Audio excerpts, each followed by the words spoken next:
আসসালামু আলাইকুম সবাইকে। আশা করি সকলেই খুব ভালো আছেন।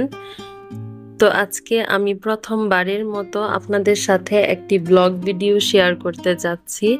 জানি না ভিডিওটি আপনাদের কাছে কেমন লাগবে। তো আমার ভিডিওটি যদি আপনাদের কাছে একটু হলেও ভালো লেগে থাকে তাহলে প্লিজ আমার চ্যানেলটিকে সাবস্ক্রাইব করে দিবেন এবং লাইক, কমেন্ট অ্যান্ড শেয়ার করে আমার চ্যানেলের পাশেই থাকবেন।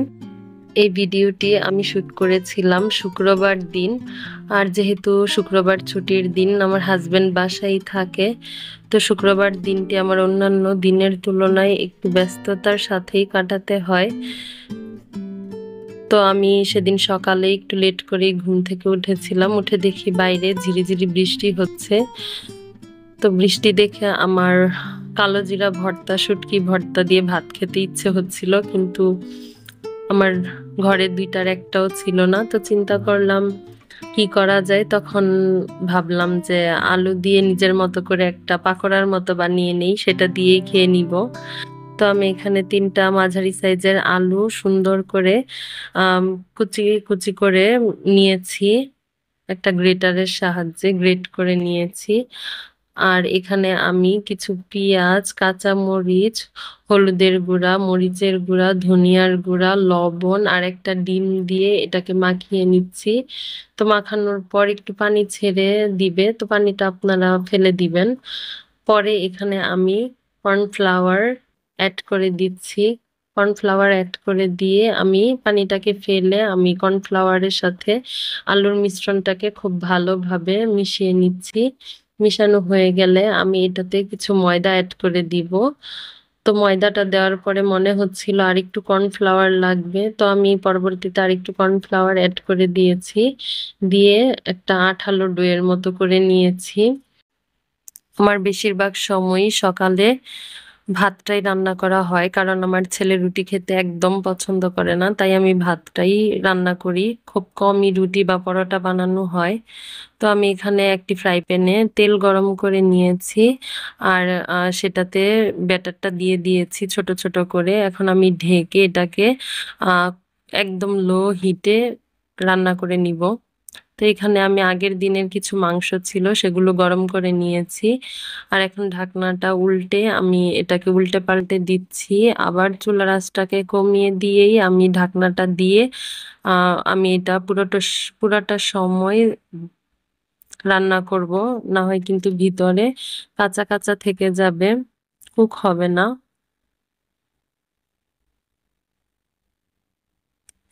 আজকে কেন জানি আমার তেমন কিছুই রান্না করতে ইচ্ছা হচ্ছিল না। তো আমি এখানে আগের দিনের যা ছিল সব গরম করে নিয়েছি, আর আমি শুধু এই পাকোড়াটাই বানিয়েছি। এখন এগুলো দিয়েই আমি নাস্তা করে নিব, যেহেতু আজকে আমার ঘুম থেকে উঠতে অনেক বেশি লেট হয়ে গিয়েছে। আবার দুপুরে হচ্ছে আমাদের বাড়িতে, মানে আমার বাবার বাড়িতে দাওয়াত। দাওয়াত বলতে আমার বড় বোন আসছে অনেক দিন পরে। তো যদি বৃষ্টি থেমে যায় তাহলে আমি হচ্ছে বাড়ি থেকে একটু ঘুরে আসব, যেহেতু আমার বাড়ি কাছেই। তো দেখতেই পাচ্ছেন সকালে নাস্তা করার পরে আমার রান্নাঘরের অবস্থা। তা আমি এখন এগুলোকে ক্লিন করে নিব। আসলে ছুটির দিন এরকমটাই হয়, আমার কাজগুলো কেন জানি না একসাথে একদম জমে যায়, কাজ করতে ইচ্ছা লাগে না।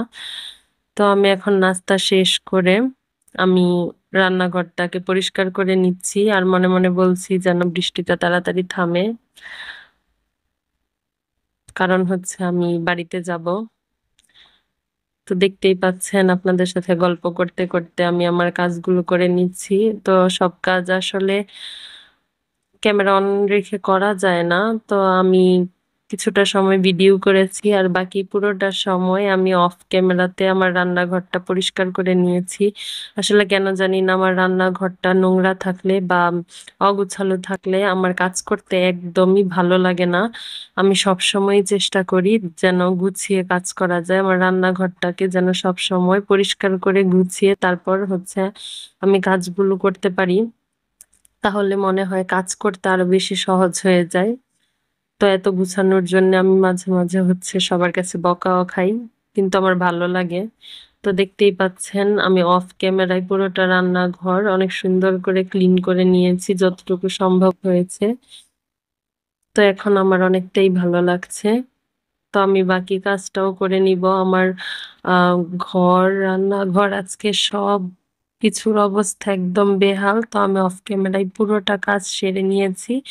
আর কাজগুলো সারতে সারতে প্রায় দুপুরের সময় পাস হয়ে গিয়েছে। তারপর দেখি বৃষ্টিটাও থেমে গিয়েছে। তো আমি বৃষ্টিটা থামার সাথে সাথেই আমাদের বাড়ির উদ্দেশ্যে রওনা দিয়ে দিয়েছি। আর বাড়িতে এসে আমি দুপুরে খাওয়া দাওয়া শেষ করে তারপর হচ্ছে এখানে কিছু তুলসী পাতা তুলে নিচ্ছি, কারণ আমার আম্মু তুলসী পাতা দিয়ে চা করেছিল। তো আমার ছেলের আবদার, সে আবার চা খাবে, তাই আমি এখান থেকে কিছু তুলসী পাতা নিয়ে নিয়েছি। আর এখানে হচ্ছে আমার নানি একটা জাম্বুরা গাছ লাগিয়েছিল, আর নানির ছোট্ট একটা বাগান। নানি নেই, কিন্তু নানির বাগানটা স্মৃতি হিসেবে রয়ে গেছে। তো এখন অনেকেই বলবে বাবার বাড়ি গিয়েছি, তো এখানে নানির বাগান আসে থেকে। তো আমি আরেকদিন আপনাদের সাথে এই গল্পটাও শেয়ার করব। তার জন্য হচ্ছে আমার চ্যানেলের পাশে থাকতে হবে। যেহেতু আজকে অনেক বৃষ্টি হয়েছে, তাই আমি দূর থেকে আপনাদের সাথে শেয়ার করেছি ভিডিও করে। তো আরেকদিন আমি কাছ থেকে ডিটেলস আপনাদেরকে দেখাবো গাছগুলো। তো এখানে বাইরে প্রায় সন্ধ্যা হয়ে গিয়েছে। আম্মু এখানে অনেকগুলো কচুর লতি কালেক্ট করেছে। বাড়িতে গিয়ে আসলে রাতে আমার খুব বেশি একটা থাকা হয় না, দেখা যায় 4-5 মাস পর পর হয়তো একটা রাত আমি থাকি। তো আমি সেদিনও চলে এসেছি সন্ধ্যার মধ্যেই। তো আসার পরে আমার ছেলে বলছিল সে নুডলস খাবে, কিন্তু কোনো দিক থেকে আসলে আমার রান্না করতে একদমই ইচ্ছা লাগে না। তাই আমি খুব শর্টকাট ওয়েতে কিভাবে নুডলসটা রান্না করা যায় সেভাবেই আর কি আমি রান্না করে নিচ্ছি।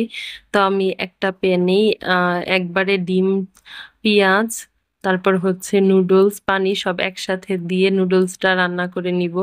তো নুডলসটা খেতে কিন্তু আলহামদুলিল্লাহ ভালোই হয়েছিল। তো দেখতেই পাচ্ছেন আমি খুব শর্টকাট ভাবে আমি নুডলসটাকে এখানে রান্না করে নিচ্ছি। আমার আবার একটা বাজে অভ্যাস আছে, আমি বাড়ি থেকে আসলেই একদম অলস হয়ে যাই।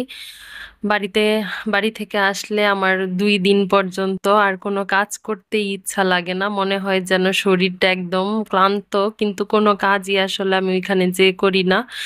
তো আরাম পেয়েই হয়তো এরকমটা মনে হয়। আর সব সময় হচ্ছে বাড়িতে গেলে আম্মু বেশি করে রান্না করে সাথে করে দিয়ে দেয়, যেন আমার রাতে বা পরের দিন সকাল পর্যন্ত আর রান্না করতে না হয়।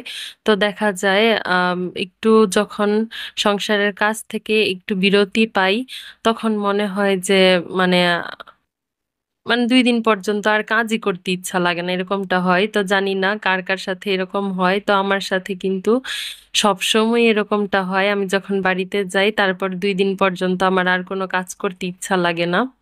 তো যাই হোক, দেখতেই পাচ্ছেন আমি একদম শর্টকাট ওয়েতে নুডলসটাকে রান্না করে নিয়েছি। এখন হচ্ছে আমি এটাকে পরিবেশন করে নিব। আর এখানে হচ্ছে আমার আম্মু কিছু কচুরলতি আমাকে জোর করে দিয়ে দিয়েছে, আমি অল্প করে নিয়ে এসেছি। তো কচুরলতিটা বাছতে আর কি আমার অনেক ঝামেলা মনে হয়, তাই এটা আমি খুব কমই খাই। তো আজকের মতো এখানেই বিদায় নিচ্ছি, সবাইকে আল্লাহ হাফেজ।